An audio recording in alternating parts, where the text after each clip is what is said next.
They were architects who built unique circular burial mounds called tumuli, and later steep-sided pyramids that differed from Egyptian designs. The early rulers of Kema remain largely anonymous to us. Unlike Egypt, with its detailed king lists, Kema left no written records of its rulers' names during its classical period. We know them only through their magnificent tombs. The largest burial mounds at Kema, some over 90 meters in diameter, contained the bodies of powerful kings, surrounded by hundreds of sacrificed servants and animals. These mass burials tell us that Kema's rulers commanded absolute authority and the ability to mobilize enormous resources. Archaeological evidence suggests these rulers controlled a complex state with regional governors, organized military forces, and extensive trade networks. They maintained diplomatic and commercial relations with Egypt while fiercely defending their independence. Now we come to the Black Pharaohs, the Kushite kings who conquered Egypt. The first and perhaps greatest was Pie, also known as Pianki, who ruled from approximately 747 to 716 BCE. Pie was born into the royal family of Napata in the shadow of the sacred mountain Jebel Bakar. He inherited a kingdom that had grown strong during Egypt's weak Third Intermediate period. But Pie didn't just want to rule Kush. He believed he had a divine mandate to restore Egypt to its former glory, to rescue Egyptian civilization from the chaos and division that plagued it. Around 727 BCE, Pie marched north with his armies. What happened next is recorded on a magnificent granite stela found at Jebel Bakal, the victory stela of Pie. In detailed hieroglyphic text, Pie describes his conquest of Egypt city by city, presenting himself not as a foreign invader, but as a legitimate Egyptian pharaoh restoring Ma'at, divine order, to a fractured land. Pie was a fascinating character, a warrior who was also deeply pious. The stela records that when he captured Egyptian cities, he was more interested in visiting their temples than plundering their treasuries. When he took Memphis, Egypt's ancient capital, he performed the proper religious rituals before accepting the city's surrender. He was also particular about cleanliness. The stela records that when defeated Egyptian princes came to submit to him, Pie refused to meet with one of them because the man was uncircumcised, considered ritually impure. This detail reveals a ruler who took Egyptian religious traditions more seriously than the Egyptians themselves. If Pie was the conqueror, his nephew Tahaka was the consolidator, the king who turned Kushite Egypt into a truly great empire. Tahaka ruled from 690 to 664 BCE, and his reign marked the high point of the 25th dynasty. Tahaka was a builder on a grand scale. He constructed temples and monuments throughout Egypt and Nubia. At Karnak, the great temple complex at Thebes, Tahaka added a massive colonnade with columns over 20 meters tall, the largest columns ever erected in Egypt. At Jebel Bakal in Nubia, he built a temple complex that rivaled anything in Egypt. But Tahaka was more than a builder. He was a skilled military commander who faced the greatest threat to ever menace Egypt, the Assyrian Empire. In the 670s BCE, the Assyrian king Esarhaddon invaded Egypt with an army equipped with iron weapons and siege technology far superior to anything Egypt or Kush possessed. Tahaka fought bravely, but the Assyrians were too powerful. They drove him south, captured Memphis, and proclaimed themselves rulers of Egypt. Tahaka retreated to Nubia, but he never gave up.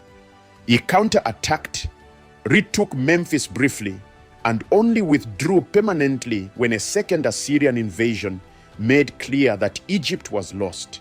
Even in defeat, Tahaka was magnificent. He returned to Nubia with his dignity intact, ruling from Napata until his death. The Assyrians, despite conquering Egypt, never dared to invade Nubia itself. Tahaka's military reputation kept them at bay. One of the most remarkable aspects of Kushite civilization was the power of its queens. In Kush, women could rule in their own right, not merely as regents for male heirs. These queens were called Kandakes, from which the name Candace derives. The Kandakes were not ceremonial figures. They were warrior queens who led armies, commanded fortresses, and conducted diplomacy with the greatest powers of the ancient world. The most famous Kandake was Queen Amanirenas, who ruled around 40 to 10 BCE. When the Roman Emperor Augustus, fresh from his conquest of Egypt, tried to extend Roman power into Nubia, he met his match in Amanirenas. Ancient Roman sources describe Amanirenas as a fierce warrior who lost an eye in battle, making her even more formidable. When Roman forces raided Nubian territory and toppled statues of Augustus, Amanirenas led her armies north in retaliation. Kushite forces attacked the Egyptian city of Aswan, captured Roman prisoners, and even dragged a bronze head of Augustus back to Meroe, where it was buried beneath the entrance to a temple, so that everyone walking into the temple would symbolically step on the Roman emperor. Rome sent reinforcements and pushed back into Nubia, but they could not defeat Amanirenas. After years of warfare, both sides agreed to peace. The treaty was remarkably favorable to Kush. Rome withdrew its forces, reduced its territorial demands, and exempted Nubia from Roman taxation. A one-eyed African queen had fought the Roman Empire to a standstill. Other Kandakes would follow: Amanishaketo, Nawidemak, and others. These women ruled as absolute monarchs, built pyramids, commanded armies, and left their mark on one of history's most egalitarian ancient civilizations. Behind every Kushite throne stood the priests of Amun, the supreme god of both Egypt and Kush. The priests were more than religious officials. They were kingmakers, advisors, and sometimes the true power behind the throne.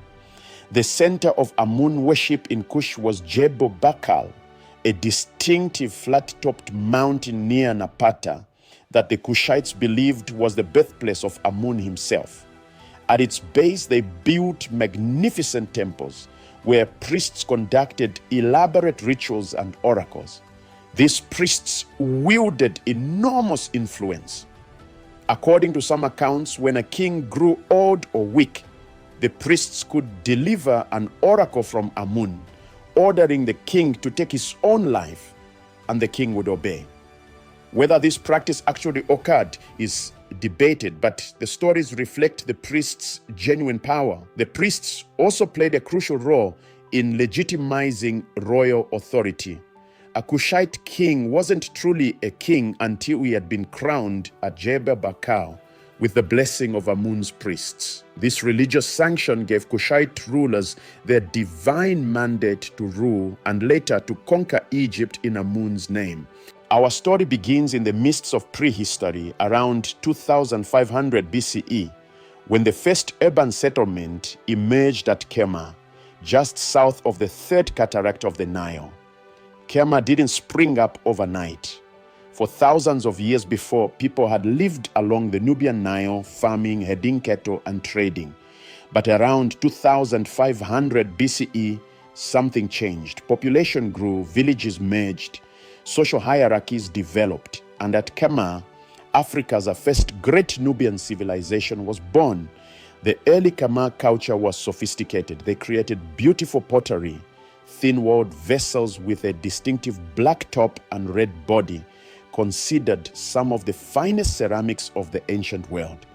They built circular houses with thick mud brick walls.